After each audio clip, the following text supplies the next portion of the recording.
Sí, sí, sí, ahora ya estamos aquí en vivo en Audición en Gómidas. Muy bien, bueno, me alegro. Bueno, nosotros también queremos escuchar el análisis político de hoy, tomando en consideración la actualidad de Armenia, que se viene las nuevas elecciones el 7 de junio.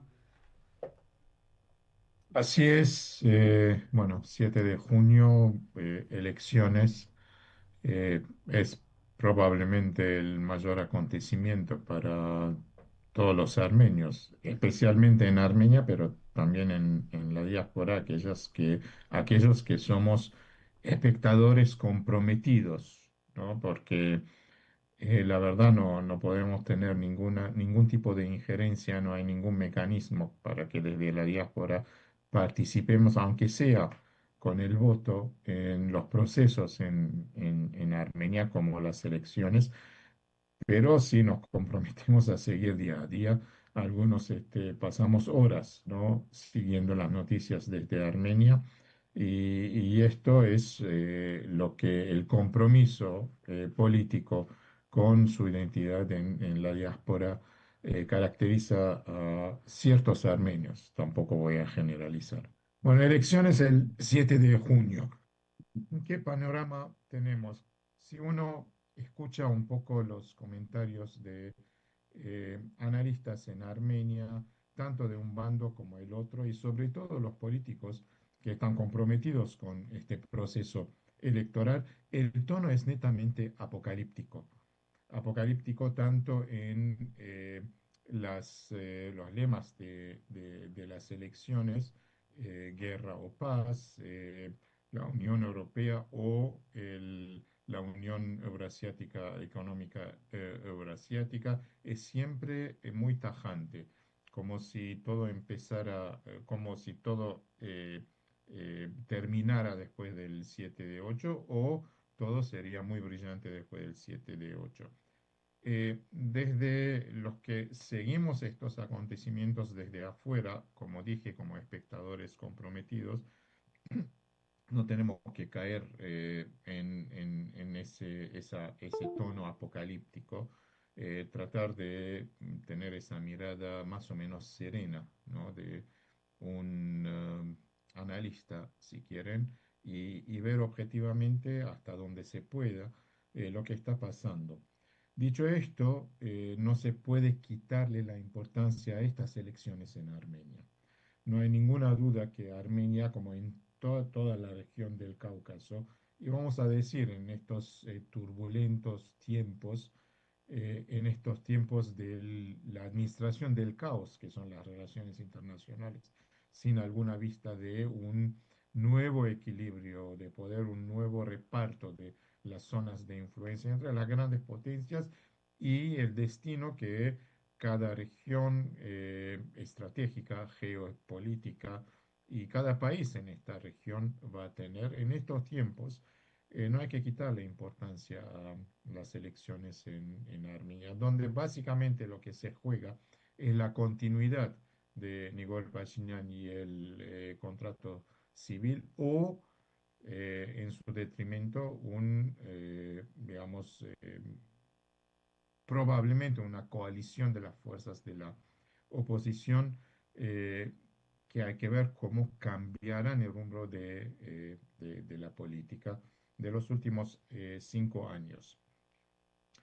Eh, para empezar, probablemente como muchos saben, hay como 19 partidos y coaliciones electorales que están participando en estas elecciones. ¿Y esto qué demuestra? Demuestra en primer lugar que, eh, digamos, la democracia en Armenia es básicamente una democracia electoral. O sea, lo que cuenta son las elecciones, muy importante, por supuesto, a nadie le quita la importancia al proceso electoral, pero sabemos que la democracia, para ser fundamentalmente una democracia liberal, una democracia con un sentido más amplio que las elecciones, tiene que ser un poco más que las elecciones, generación de consensos, diálogo. Bueno, esto no lo vemos en Armenia, y menos en los últimos 5 años con el contrato civil. En primer lugar, hay que decir que varios de estos participantes de las elecciones, aquellos que los partidos que no van a pasar el 4 o 5% de los votos o las coaliciones que no van a llegar al 8%, sus votos se van a esfumar. En otras palabras, según la constitución armenia, estos votos se van a repartir proporcionalmente entre aquellas fuerzas que logran pasar o el 5% sea el caso de un partido o el 8% si es una coalición, proporcionalmente, en otras palabras, aquel partido o aquella coalición que ganó más va a llevar una mayor proporción de los votos que se van a esfumar.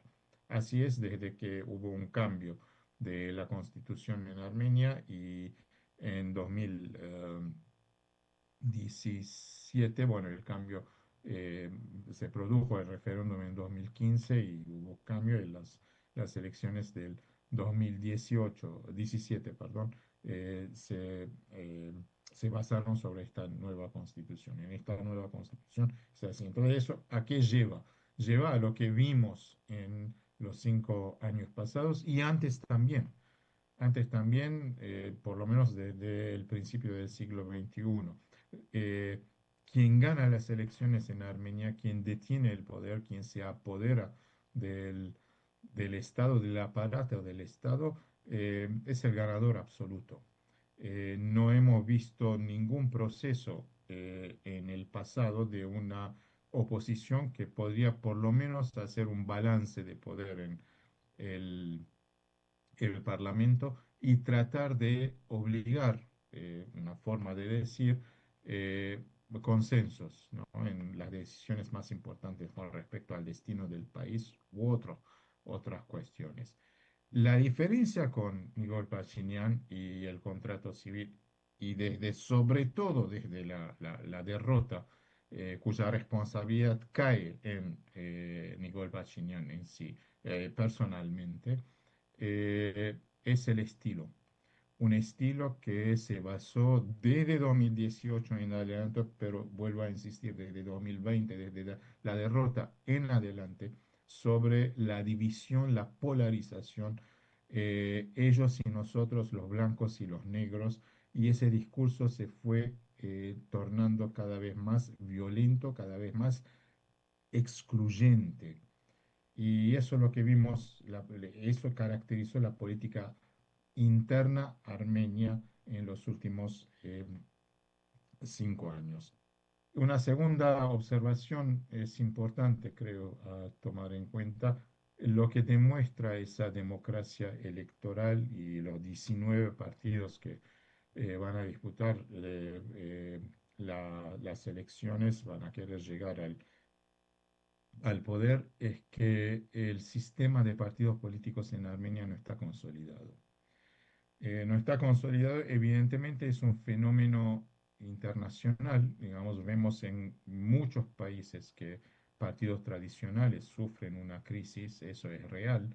eh, Probablemente a partir de los últimos 20, 25 años, hay emergentes fuerzas que no saben si son partidos o coaliciones o movimientos sociales. En otros países no hay un sistema consolidado de partido, pero en el caso de Armenia, y uno puede decir en el caso prácticamente de todas las ex repúblicas soviéticas, con la excepción de las repúblicas bálticas, el sistema partidario no está consolidado. Especialmente en Armenia lo que vemos, perdón, no son partidos en sí, sino que una persona, un líder, muchas veces con mucho dinero, eso también hay que decir, pero una persona que es la figura que representa una fuerza política y el resto columna detrás de este líder.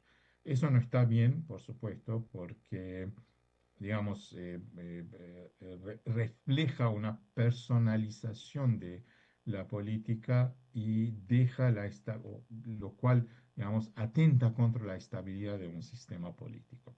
Pero bueno, esta es la democracia, este es el camino a seguir y así van las cosas. Entonces, 19 partidos que van a discutir las elecciones el próximo 7 de junio.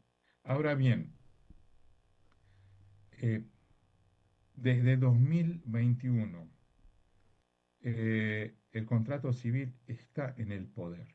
En otras palabras, Nikol Pashinyan no presentó su renuncia después de la derrota, como la lógica de la experiencia internacional dice que debería hacer. En noviembre del 2020, al contrario, dijo que iba a participar, asumió la responsabilidad, pero dijo que no era, digamos, el culpable de la derrota y a partir de ahí empezó a echar toda la culpa a los otros, o sea, los que estuvieron antes de él, hasta llegar a, digamos, la cima de esa, ese discurso absurdo que reconoció Artsaj, a Azerbaiyán, y echó la culpa también a los que vinieron antes de él. Entonces, el contrato civil ganó las elecciones en junio del 2021, ganó las elecciones con una mayoría parlamentaria absoluta y se impuso en estos 5 años, porque hay que decirlo, la oposición fracasó tanto dentro del Parlamento como afuera del Parlamento. En el Parlamento y también como consecuencia de una disciplina fenomenal del contrato civil de no tener disidentes en sus rangos, de depender demasiado de una sola persona que es Pashinyan o el círculo más íntimo de Pashinyan por sus propios intereses. Cuando digo propios intereses, estoy hablando de los intereses de aquellos que fueron electos y de alguna forma socialmente se movilizaron para arriba, ¿no? Tuvieron muchas cosas que no tenían antes. Estoy hablando de, en general, el promedio de los eh, eh, diputados de la coalición cívica. Entonces hubo una disciplina impresionante, en el caso no hubo disidencias en el contrato. O sea, eso le permitió pasar todas las resoluciones del poder ejecutivo, en otras palabras, todo lo que decidía Nikol Pashinyan, y la oposición no pudo frenar ninguno. Al contrario, perdón, y la otra cara de esta medalla es que cuando la oposición presentó declaraciones o proyectos, no pasaron. Y era lógico que pasara esto así, porque, vuelvo a repetir, el contrato civil reinó con absoluta mayoría, la mayoría constitucional, como se suele eh, decir. Y hay que agregar a esto que en los pasados 5 años la oposición fracasó también en la movilización por afuera del Parlamento. Hubo por lo menos 5 intentos de una movilización que llegó a un punto realmente muy fuerte, pero no logró el resultado final, que era el desplazamiento de este régimen, un cambio de régimen o una anticipación de las elecciones. Se cumplen 5 años según el reglamento, según la constitución armenia, y en 5 años son elecciones normales, no son elecciones extraordinarias en Armenia. Entonces, en estos 5 años, el contrato civil además dominó completamente el aparato estatal desde el Poder Judicial hasta y sobre todo, las fuerzas policiales, porque vimos en estos 5 años cómo reprimía y acusaba y condenaba y empezaba procesos judiciales contra cualquiera que criticaba o aparecía como un crítico de este régimen. Entonces llega con, digamos, todos los factores a favor en el contexto interno, además con una sólida base electoral de, vamos a decir, entre el 25 y el 30%. En otras palabras, gente que no importa nada, lo votan simplemente para votar a Nikol Pashinyan, ¿no? Y siguen ciegamente a lo que dice, sin racionalizar, sin pensar, sin contestar con algo que pueda, digamos, hacer entender. Pero una vez más, la democracia es lo que pasa y no es, Armenia no es una excepción, eso lo vemos en muchos países, hasta en las democracias más avanzadas, y vale la pena decir que Estados Unidos es uno de los ejemplos, esa polarización.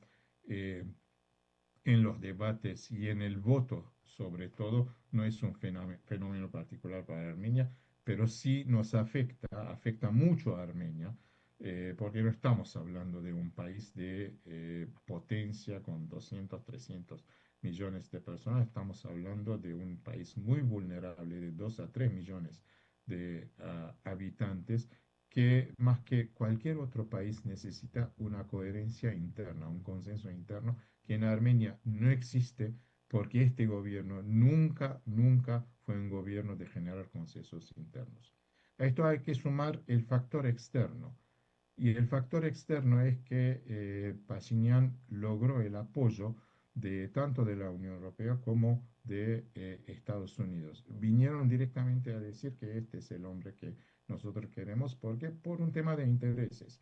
No voy a entrar en los detalles, ya hablamos mucho de esto, desde TRIP hasta, digamos, los intereses europeos de una Rusia que empezó esta guerra ilegal, injusta, absurda y agresiva contra Ucrania, que es una amenaza para toda Europa. Entonces es lógico que haya, digamos, ese instinto defensivo de los europeos. Logró también tener un aporte importante de parte de la Unión Europea para combatir la guerra híbrida, o como lo llaman, pero al fin y al cabo, ¿dónde se va a rendir cuenta en qué se gastaron los, creo que 15 millones de 11 o 15 millones de euros que recibieron? Y probablemente esto va, digamos, a favor de la campaña del contrato civil.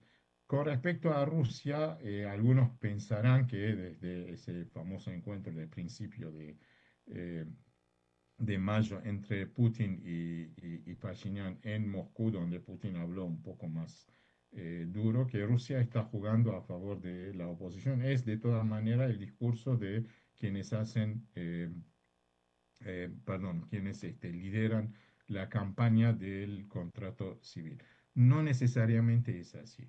Lo que sí Rusia, y ahora está empezando a poner más presión, está mandando un mensaje a toda Armenia, a toda la sociedad armenia, a Armenia post junio 7, junio 8, diciendo lo siguiente: pase lo que pase, esté quien esté en el poder, hay factores estructurales como por ejemplo el intercambio comercial, como las remitencias que se mandan de Rusia a Armenia, como el factor energético. Esta dependencia va a seguir, va a seguir y no va a desaparecer de un día para el otro. Entonces, esté quien esté en el poder, esto tiene que liderar con este problema en Armenia y esta realidad geopolítica en el Cáucaso. ¿Qué va a pasar con Pashinyan? ¿Qué va a pasar con la oposición? Bueno, eso es lo que lo vamos a ver en junio, el 8 de junio. Ahora bien, la pregunta es la siguiente: ¿por qué teniendo todos estos factores a favor, el contrato cívico y Pashinyan personalmente hacen una campaña de una violencia sin precedentes en ninguna campaña, incluyendo 2021, cuando amenazaba, pero también prometía?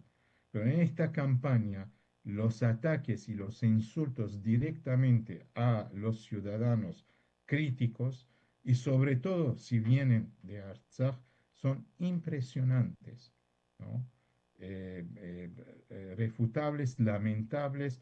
¿Por qué necesita ese discurso tan violento, esos insultos? ¿Por qué necesita llevar a este grado de polarización que parece que llegó un punto en que no se puede dar un paso para atrás?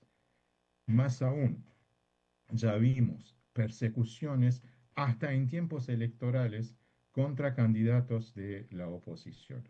y todavía faltan 2 semanas y yo no descarto que puedan dar, digamos, tomar decisiones aún más condenables y no dejar de participar importantes figuras de esta oposición a estas elecciones. Entonces, una vez más, ¿por qué teniendo todo a favor, aparentemente, Pashinyan llega a este extremo? En primer lugar, porque este es su estilo.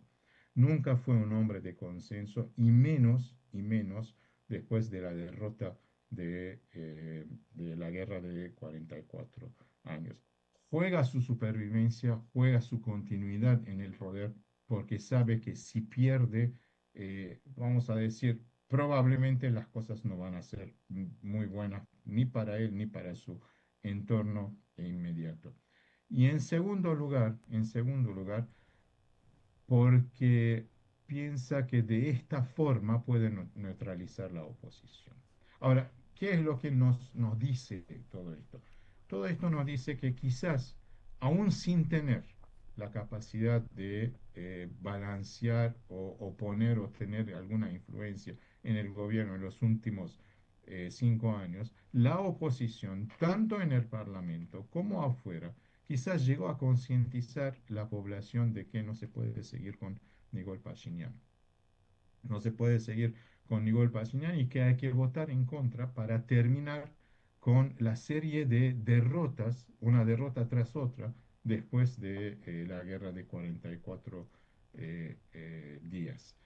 Eh, y esto fue muy desgastante para la oposición. Sufrieron persecuciones, sufrieron violencia de parte de las fuerzas de seguridad, pero aparentemente algún impacto tuvo esa consistencia en denunciar las decisiones de Nikol Pashinyan y denunciar la falacia de todo lo que él decía cuando iba de una derrota a otra, justificando las decisiones eh, que tomaba. Entonces, ese reflejo quizás de esta, alguna forma, concientización de una parte de la sociedad, las últimas encuestas, no hay que tener mucho cuidado con las encuestas en Armenia. Los métodos, etcétera, en general fallan y en general son encuestas que van a favor de uno u otro. O sea, no son las encuestas que en general estamos acostumbrados a- a mirar antes de las elecciones, sabiendo que siempre hay cierto partido tomado, depende del encuestador. En Armenia, las últimas encuestas, aún con todas las falancias, los fallos que pueden tener, las fallas, perdón, que pueden tener, las encuestas dan una mayoría al contrato cívico, 28%. Estoy hablando de Gallup Armenia, 28%, pero las tres fuerzas políticas que vienen y que son de la oposición, en otras palabras, Armenia poderosa de Garabedian, Alianza Armenia, Ayastan Tashink de Robert Kocharian y el Tashnaktution, y Parkavach Ayastan de Armenia desarrollada de Gakik Tsarunian, juntas estas tres fuerzas superan el porcentaje de el contrato civil. Y quizás es esto lo que está poniendo muy nervioso el contrato civil y Pashinyan. En otras palabras, no van a lograr lo que Pashinyan pidió en realidad. Eh, lo puso como una amenaza a toda la sociedad armenia, la mayoría absoluta, la mayoría constitucional, para formar un gobierno y gobernar 5 años en la forma en que gobernó en los pasados 5 años. Si, si estas encuestas de Gallup, y faltan todavía, ¿no? Siguen así, el contrato civil no va a poder formar un gobierno. Queda la otra pregunta, la gran pregunta que si la oposición finalmente va a poder juntarse. Cuando hablo de oposición, queda bien claro que son 4 o 5 fuerzas, no toda la oposición.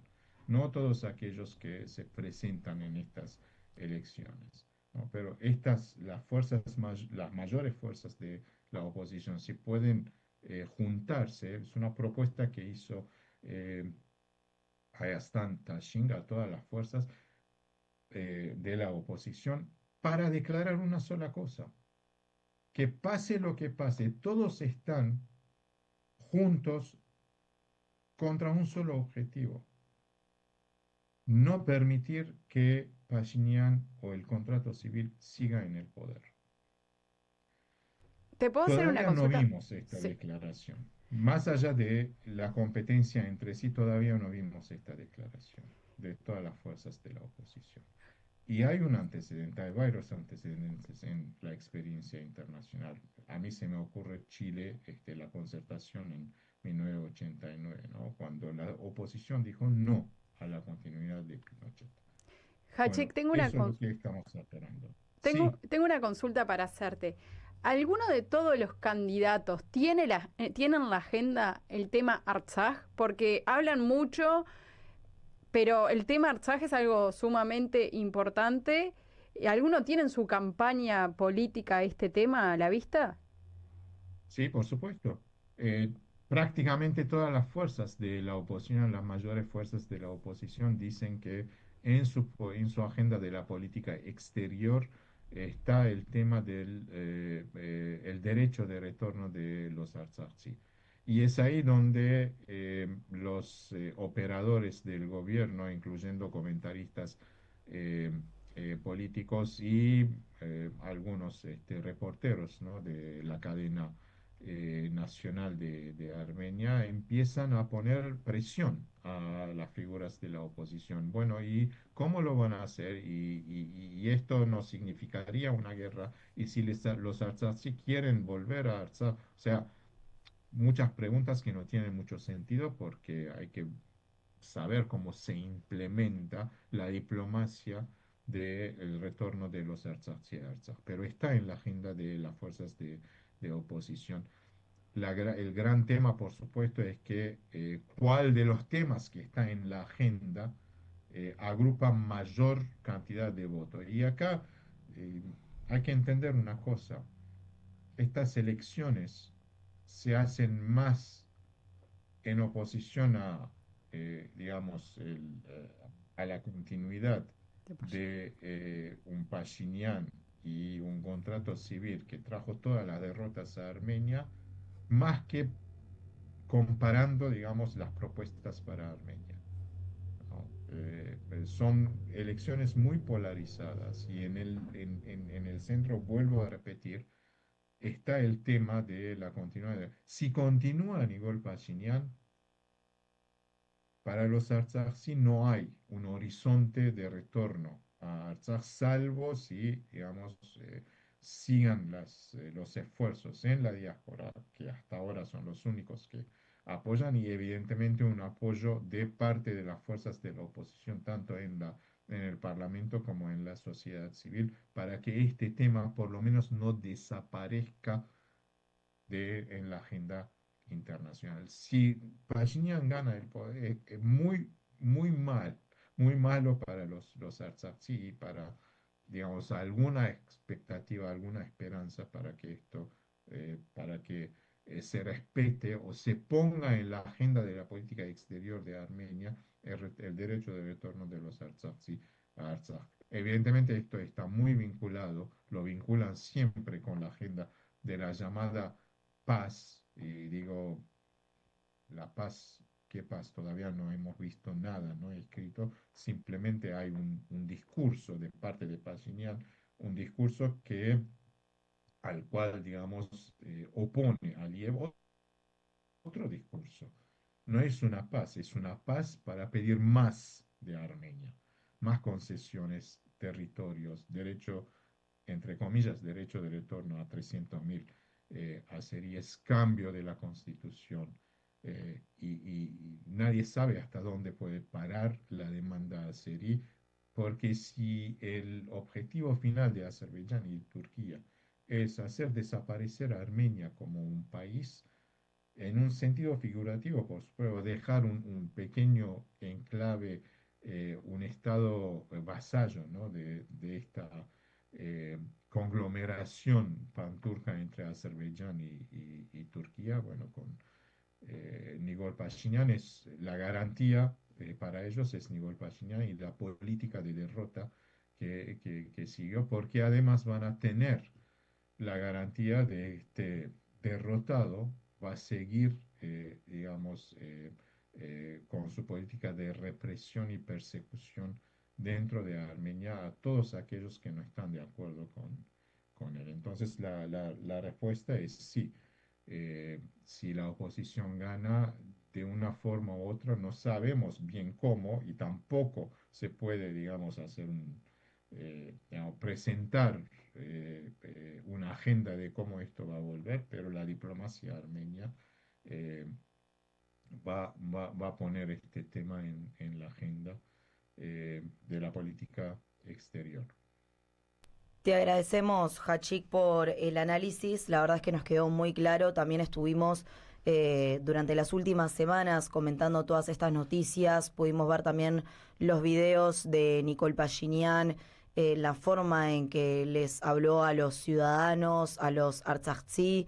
Así que sabemos cuál va a ser y cuál va a ser la política que va a seguir continuando, ¿no? Porque hasta el momento la estuvo haciendo y que continuaría siendo en el caso de lo que sucede el 7 de junio. Te agradecemos por este análisis y estamos en contacto. Sí, gracias. Déjame terminar con algo, Ujú, creo que es importante. Eh, a ver, desde la diáspora yo dije que seguimos estos acontecimientos como espectadores comprometidos.